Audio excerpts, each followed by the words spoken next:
Hi అండి, welcome to our channel. నాలా ఎవరికైనా గడ్డ పరుగు ఎంత తయారు చేసినా రావట్లేదంటే ఒక్కసారి ఈ ప్రోడక్ట్ ట్రై చేయండి. నేను 3 మంత్స్ నుంచి యూజ్ చేస్తున్నాను. సో నాకు యూజ్ఫుల్ అనిపించే మీతో షేర్ చేస్తున్నాను అనమాట. ఇది అగారో బ్రాండ్ నుంచి నేను అమెజాన్ నుంచి తీసుకున్నాను.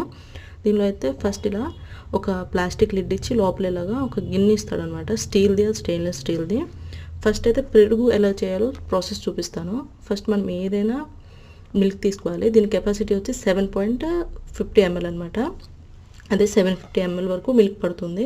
నేను 1/2 లీటర్ మిల్క్ తీసుకొని బాగా బాయిల్ చేసుకొని అందులో కొంచెం కర్డ్ వేసుకొని బాగా విస్క్ చేసుకున్నాను. మీరు ఎంత బాగా విస్క్ చేసుకుంటే అంత మంచి చిక్కటి పెరుగు అవుతుందన్నమాట. సో దీన్ని మూత పెట్టి స్విచ్ ఆన్ చేసుకొని, వేసవికాలం కాబట్టి 4 to 5 అవర్స్ వదిలేస్తే చక్కటి గడ్డ పెరుగు అయితే రెడీ అయిపోతుంది. దీని లింక్ని నేను కమ్యూనిటీ పోస్ట్లో ఇస్తాను, ఒకసారి చెక్ చేయండి. మీకు తప్పకుండా యూజ్ఫుల్ అవుతుంది. మీకు కానీ షార్ట్ యూజ్ఫుల్ అనిపిస్తే షార్ట్ని లైక్ చేసి ఛానల్ సబ్స్క్రైబ్ చేసుకోవడం అస్సలు మర్చిపోవద్దు. Thank you so much for watching.